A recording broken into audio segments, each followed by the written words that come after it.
खूबसूरत लड़की थी और अपने घर में अकेली रहती थी। एक दिन एक 18 साल का लड़का मेरे पास आया और मुझसे ऐसी बात की जिसे सुनकर मेरी जान निकल गई। वो छोटा सा बच्चा इतने आराम से यह बात करेगा, मैंने कभी सोचा नहीं था। पर मैं क्या करती, मैं खूबसूरत थी, पैसा मेरी जरूरत था। मैंने सोचा ये छोटा सा बच्चा मेरा क्या बिगाड़ लेगा, ज्यादा से ज्यादा 5-7 मिनट ही टिक सकेगा, फिर मेरा तो दोनों तरफ से फायदा था। यही सोचकर उसकी बात मान ली कि वह अपनी इच्छा पूरी कर ले। लेकिन जिसे मैंने बच्चा समझकर इजाजत दी थी, लेकिन उसने तो एक ही बारी में। मेरा नाम कोमल है। मेरी उम्र 30 साल थी, लेकिन मैं अपनी उम्र से कहीं ज्यादा छोटी लगती थी। मुझे पैसों की बहुत ज्यादा तलब रहती थी, लेकिन कोई तरीका समझ न आता क्योंकि मेरा पति बीमार रहता था। एक दिन मैं घर में अकेली थी और बिना दुपट्टे ही काम कर रही थी, जब एक 18 साल का लड़का हमारे घर में आया।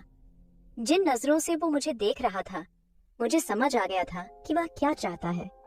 वह कहने लगा, मैडम, मैं तन्हा हूँ और अकेले ही आपसे बात करना चाहता हूँ। एक बार मुझे मौका देकर देखें। मैं आपको शर्मिंदा नहीं करूंगा, बल्कि आपकी जरूरत पर पूरा उतरूंगा। मैंने सर से पांव तक उसे देखा। कद काठी में वो बेहतर था, लेकिन उम्र में छोटा था। मैंने उससे माफी मांगी और कहा, मैं तुम्हारे साथ इस तरह का कोई बात नहीं कर सकती। तुम अभी छोटे हो और मुझे नहीं लगता कि इन बातों के लिए तुम्हारी उम्र है। वो मुस्कुराकर कहने लगा, भाभी, मेरा 5 साल का तजुर्बा है। मैं 10 साल का था जब से यही काम कर रहा हूँ। मेरे आगे पीछे कोई नहीं है। मैं अकेला ही अपने काम में माहिर हूँ। आप मुझ पर भरोसा करें, आपको पछताना नहीं पड़ेगा, बल्कि आप अपने इस फैसले पर खुश होंगी। अब की बार तो मैं वाकई हैरान हुई। वो बच्चा अकेला कैसे ये सब कह रहा था। मैंने उससे पूछा, तुम्हारे माँ बाप कहाँ हैं? वह कहने लगा, मैं अकेला ही हूँ, माता पिता नहीं है। पहले यहाँ वहाँ की ठोकरें खाता था, फिर मैंने यह वाला काम शुरू किया और काम चल पड़ा। अब मैं और काम बढ़ाना चाहता हूँ, इसलिए आपसे बात करने आया हूँ। अगर आप मेरा साथ देंगी तो मैं आपके भी बहुत काम आऊंगा। उसकी आखिरी बात सुनकर मैं चौंक गई थी। मुझे वाकई किसी ऐसे बच्चे की जरूरत थी जो ऊपर के कामकाज कर देता, और वो खुद से ही मुझे ये ऑफर कर रहा था। दूसरी बात यह थी कि उसके साथ समय गुजारने पर मुझे अच्छे पैसे मिल जाते, जिससे मेरा गुजारा आसानी से हो जाता। मगर फिर मुझे यह ख्याल भी आया कि अगर यह वक्त पर मुझे पैसे न दे सका तो मेरे लिए मुश्किल हो जाएगी। वो 18 साल का था और मैं आसानी से उसे अपनी हर बात मनवा सकती थी। खैर, अपना फायदा देखकर मैंने बात को पक्का किया, क्योंकि मैं भी अकेली थी। मैंने घर के साथ दुकान उसे किराए पर दे दी। उसका नाम रोहित था। वह कहने लगा, भाभी, मैं दुकान में ही रखूंगा, क्योंकि मेरे आगे पीछे कोई नहीं है। अब तक मैं यह काम सड़क पर ही कर रहा था, अब दुकान में करूंगा। मुझे क्या ऐतराज हो सकता था, दुकान ही तो थी। मैंने कहा, जो तुम्हें ठीक लगता है करो, बस मुझे वक्त पर पैसे दे देना। फिर उसने दुकान में औरतों के सामान की कुछ चीजें लाकर रख दी, और यह देखकर मैं हैरान रह गई कि 2-3 दिन में ही उसका काम चल पड़ा था। सारा दिन वह दुकान खोलकर काम करता और उसकी दुकान पर औरतों का आना जाना लगा रहता। रात के वक्त उसी दुकान में सो जाता। इतने समय से यह दुकान खाली पड़ी थी। पहले जब कभी यह किराए पर थी तो कोई भी ग्राहक आता ही नहीं था। कितनी बार मैंने दुकान किराए पर चढ़ाई, मगर सबने यही कहकर छोड़ दी कि यह जगह काम के लिए ठीक नहीं है। मैंने तो यह उम्मीद ही छोड़ दी थी कि कभी यह दुकान किराए पर भी चढ़ेगी। लेकिन उस बच्चे ने न सिर्फ सही कीमत पर उसे किराए पर लिया, बल्कि उसने तो अपना काम भी चला लिया। बस अजीब बात यह थी कि उसने औरतों का सामान दुकान में रखा था और औरतें उस बच्चे से सामान खरीदने आती थीं। कुछ दिन गुजरे तो मेरी उससे अच्छी बातचीत हो गई। वो मेरे छोटे मोटे काम करने लगा था। जब कभी कुछ अच्छा पकाते तो उसे दुकान पर पहुंचा दिया करते। दुकान और घर के बीच में छोटा सा दरवाजा भी था। जरूरत के समय मैं वह दरवाजा खोलकर रोहित से बातचीत भी कर लेती थी। धीरे धीरे हमारे दरमियान हम दोनों के बीच बहुत बातें होने लगी। मैं भी एक तरह से तन्हा ही थी, इसलिए मुझे रोहित का सहारा मिल गया था। दरअसल मेरे बच्चे नहीं थे और मेरे शौहर किसी बीमारी से बिस्तर पर ही रहते थे। घर का गुजारा बहुत मुश्किल से चल रहा था। कभी कोई मदद के लिए पैसे दे जाता तो कभी कोई। ऐसे में दुकान से मिलने वाले पैसे मेरे लिए फायदेमंद साबित हो गए थे। इसलिए मैंने खुद रोहित से नजदीकियां बढ़ाई थी ताकि वह दुकान छोड़कर न जाए और मेरी थोड़ी बहुत कमाई भी बनी रहे। लेकिन मुझे क्या मालूम था कि जिसे मैं 18 साल का मासूम बच्चा समझ रही हूँ, वह इतना सीधा साधा नहीं है। उस बच्चे ने तो कुछ ही अरसे में मेरी दुनिया पलट कर रख दी थी। हम दोनों के दरमियान कुछ नजदीकियां बढ़ी तो मैंने उसे अपने घर के अंदर आने की इजाजत भी दे दी। अब वो खाने के लिए वह मेरे घर में ही चला आता था और बाकी वक्त तो वह दुकान में ही गुजारता था। मेरे पति को भी इस पर कोई ऐतराज नहीं था, क्योंकि मेरे लिए तो वह 18 साल का बच्चा ही था। बल्कि रोहित के आने से हमारी जिंदगी में कुछ रौनक आ गई थी। अब मैं पहले की तरह उदास और मायूस नहीं रहती थी। कोई भी बात होती तो उससे कह दिया करती थी। मौसम बदलने की वजह से मेरे पति की तबीयत काफी खराब रहने लगी थी। मेरे पास उन्हें अस्पताल ले जाने के लिए भी पैसे नहीं थे। एक दिन ऐसे ही मेरी आंखों में आंसू आ गए। रोहित ने मुझे देखा तो पूछने लगा, भाभी क्या हुआ है, क्यों रो रही हो? मैंने उसे बताया, मेरे पति को अस्पताल लेकर जाना है, लेकिन मेरे पास पैसे नहीं है। मैं अब इस जिंदगी से तंग आ चुकी हूँ। अकेले ही सारी मुश्किलों से लड़ना पड़ता है। मेरे पति तो मेरे सहारे के बगैर बिस्तर से भी नहीं उठ सकते। अगर मेरा कोई बच्चा होता तो शायद मेरी जिंदगी आसान हो जाती। इसी कमजोर लम्हे की नजर होकर मैंने अपने दिल का हाल रोहित के सामने कर दी थी। मेरी बात सुनकर रोहित मुस्कुराकर कहने लगा, तो भाभी बच्चा कर लो, इसमें क्या परेशानी है? उसकी बात पर मैं शर्मिंदा हो गई। मैं उसे कैसे बताती कि मेरा पति बिस्तर पर था और वह इस काबिल नहीं था। शादी के शुरू के सालों में मेरा पति नहीं चाहता था कि हम बच्चे के चक्कर में पड़ें, और जब हमें बच्चे की जरूरत महसूस हुई तो मेरा पति इस काबिल नहीं रहा। उसे अचानक ही बीमारी लग गई और उसके बाद वह किसी लायक नहीं रहा। प्यार की शादी धीरे धीरे मजबूरी की शादी बन गई, और अब मैं मजबूरी में ही मेरे पति का साथ निभा रही थी, क्योंकि इसके अलावा मेरे पास कोई रास्ता नहीं था। रोहित ने शायद मेरे चेहरे के उतार चढ़ाव पढ़ लिए थे। वह कहने लगा, भाभी आपको परेशान होने की जरूरत नहीं है, मैं आपके साथ हूं ना, जल्दी ही आपके सारे मसले खत्म हो जाएंगे। रोहित की बात पर मैं मुस्कुरा उठी थी। वह अकेले ही इतना हौसला रखता था कि हर मुश्किल से लड़ जाता था, और एक मैं थी जिसने इतनी उम्र गुजारने के बावजूद भी हिम्मत नहीं पकड़ी थी। न सिर्फ उसने अपनी जिंदगी का सफर जारी रखा, बल्कि वह मेरे पति की भी बहुत ज्यादा मदद करने लगा था। मैं किसी भी काम से घर से निकलती तो रोहित ही मेरे शौहर की मदद करता और उनके पास बैठा रहता। उन दोनों के दरमियान न जाने क्या बातचीत होती थी, लेकिन मुझे देखकर वो हमेशा खामोश हो जाता था। रोहित ने मुझसे वादा किया था कि वह मेरी हर कमी को दूर कर देगा, और उसके इस वादे पर मैं मुस्कुरा उठी थी। मैं अपनी जिंदगी में औलाद की कमी को पूरा करना चाहती थी, लेकिन रोहित उसे भला कैसे पूरा कर सकता था? उसकी खुशी की खातिर मैंने मुस्कुराहट चेहरे पर सजाई थी। फिर इस बात को कुछ ही दिन गुजरे कि मुझे अपने अंदर बदलाव महसूस होने लगे। मेरी तबीयत ज्यादा खराब हुई तो रोहित ने ही मुझे पैसे दिए और कहने लगा कि भाभी डॉक्टर को दिखा लो। उसके कहने पर मैं डॉक्टर के पास चली गई। वहां जाकर मुझ पर हैरत का पहाड़ टूट पड़ा जब मुझे पता चला कि मैं प्रेग्नेंट हूँ। कैसे मुमकिन था? मेरे पति में तो इतनी हिम्मत ही नहीं थी कि वह बाप बन सकते, तो फिर मैं प्रेग्नेंट से कैसे हुई थी? मैं थर थर कांपते हाथों से रिपोर्ट पकड़े घर लौटी थी। जब मैंने यही बात घर आकर डरते डरते अपने पति को बताई तो वह मुस्कुराकर कहने लगे कि हो सकता है कि मैं इस काबिल हो गया हूँ कि एक बच्चे का बाप बन सकूं। मेरे पति की बात पर मैं हैरान रह गई थी। क्या सच में मैं माँ बनने वाली थी? यह बात ऐसी थी कि मुझे यकीन ही नहीं आ रहा था। मुझे तो अपने पति की हालत में कोई बदलाव नजर नहीं आया था। फिर ये कैसे मुमकिन था? खैर, मैंने भी इस बात को मान लिया कि मैं माँ बनने वाली हूँ। अब मैं अपना ख्याल रखने लगी। रोहित को भी यह बात पता चल गई थी।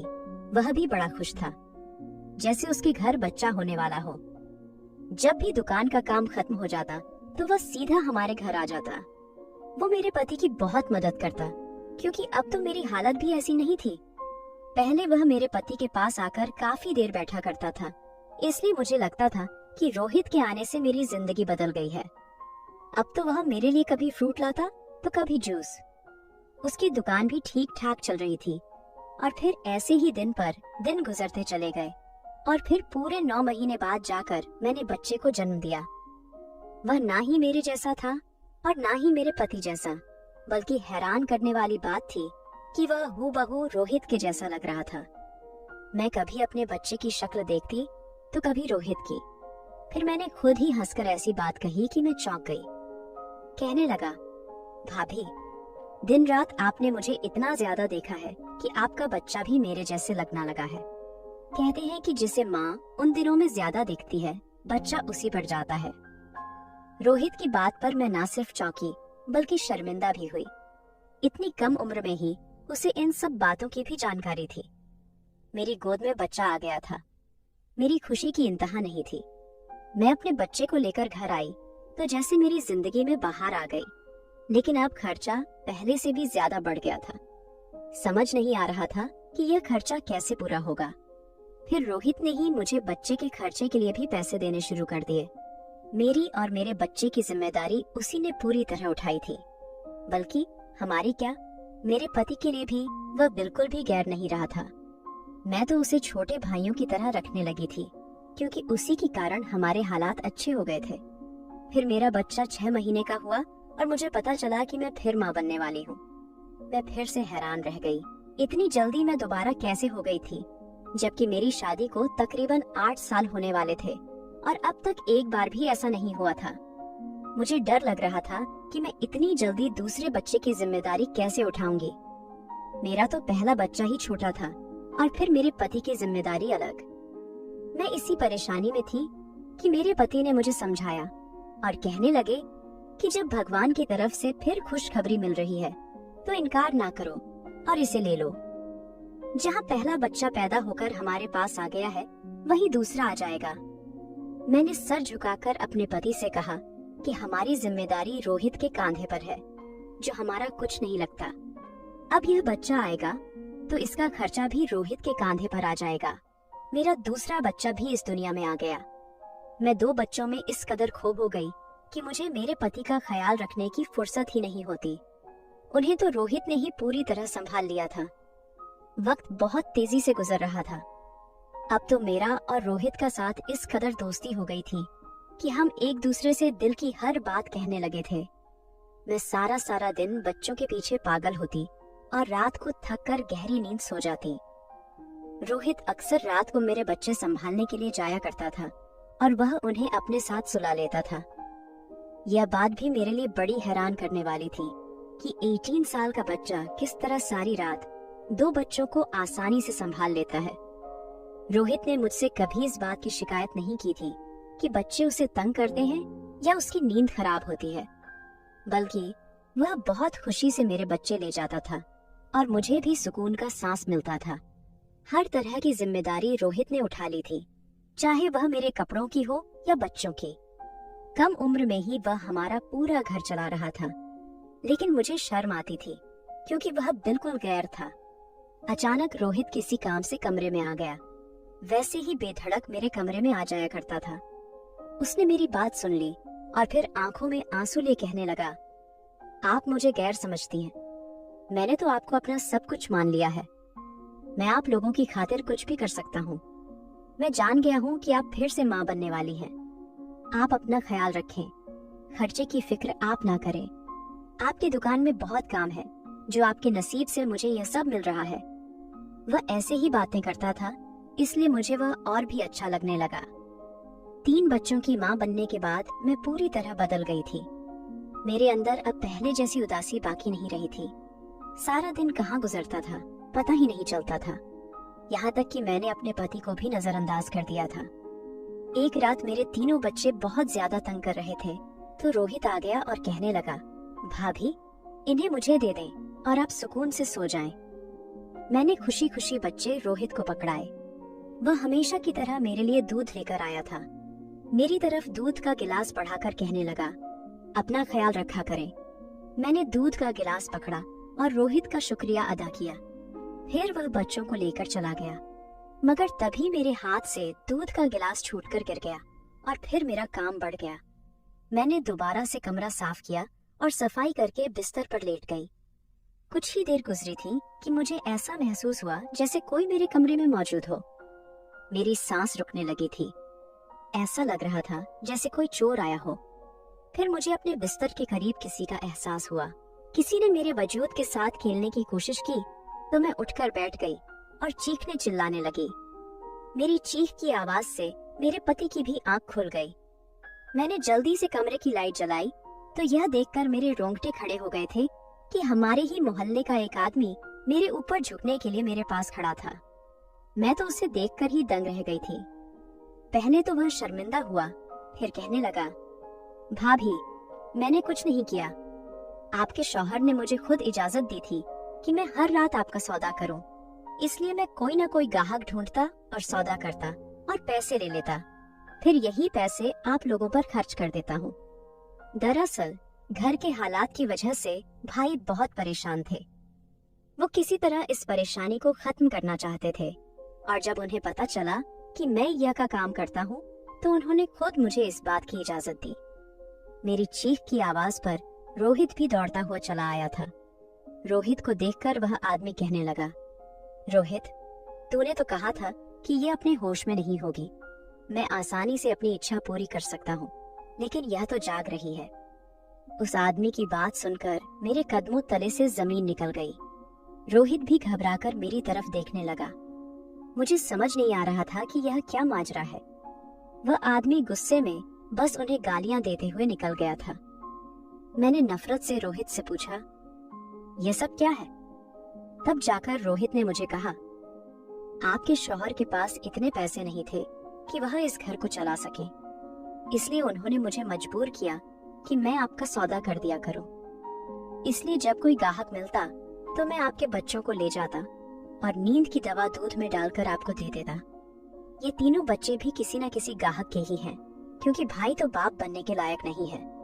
मैंने आपके साथ कुछ गलत नहीं किया। जो आपके शौहर ने कहा मैंने वही किया। रोहित की बात सुनकर मेरे रोंगटे खड़े हो गए थे। मैंने हैरत से पलटकर अपने पति को देखा।